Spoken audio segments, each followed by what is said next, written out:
বিগত ফ্যাসিস্ট আমলে তারা বারবার সংখ্যালঘুদেরকে নিয়ে নাটক সাজিয়েছে। রাতের বেলায় শেখ হাসিনার দোসররা কাল নাগিনী হয়ে সংখ্যালঘুদেরকে ছবল মারত, আবার দিনের আলোতে ওঠা হয়ে তারা ঝাঁকতে আসত।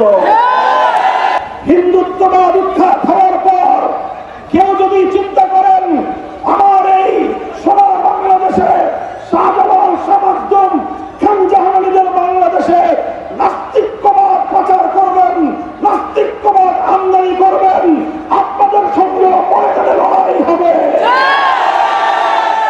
আমরা এটা বরদাস্ত করে নেব না। আমার আগামী প্রজন্ম, আমার সন্তানেরা রাষ্ট্রীয় খরচে আমাদের স্কুলগুলোতে পড়াশোনা করবে।